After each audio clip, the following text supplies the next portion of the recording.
I'm Michaela Chester for NCAA Digital, and I'm going to give you the NCAA bracket tip for picking your national champion.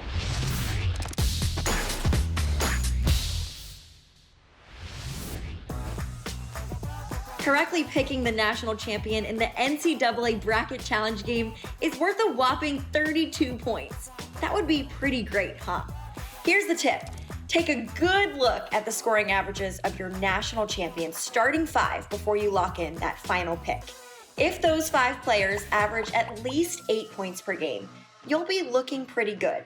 Since 2000, national champions have had close to 5 players who averaged at least 8 points per game. The most recent national champion, Virginia, was only the third national champion of this century to win a title with just 3 players who averaged just 8 points per game. The other two were Duke in 2010 and UConn in 2011.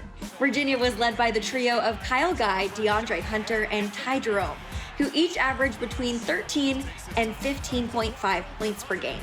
Most of the Cavaliers' scoring game came from these 3 players. And even though this is just 3 over 8, it still reflects balance, which is the key factor to consider here.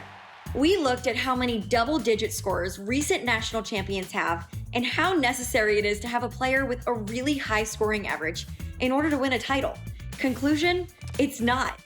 You don't necessarily need a player who averages more than 15 points per game to win a title. 6 of the last 20 national champions didn't have a player who averaged at least 16 points per game. And you definitely don't need a 20-point per game scorer. Only 5 of the last 20 national champions have had one. There are a few examples in March Madness history where the national champion was associated with a single high-scoring player: Kemba Walker and Carmelo Anthony. UConn in 2011 and Syracuse in 2003 are the 2 teams with the highest per-game scorers among national title winners this century.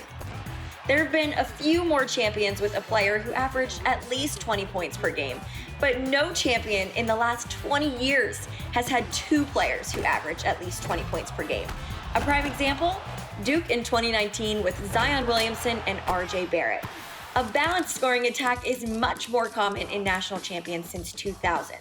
Here's a few examples. Florida and Kansas won titles in 2007 and 2008 without having a single player who averaged 14 points per game.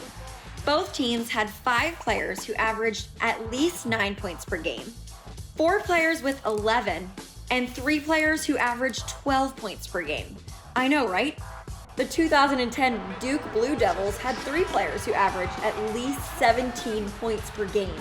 Villanova's most recent national title run in 2018 featured 6 double-digit scorers.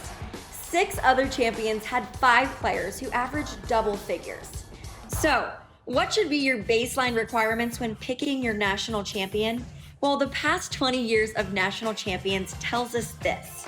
You need 4 players who average 8 points per game, 3 players who average 12 points per game, and unless you're a team with extreme balance like 2012 Kentucky or 2007 Florida, you probably need 1 player who averages 15 points per game. Happy picking!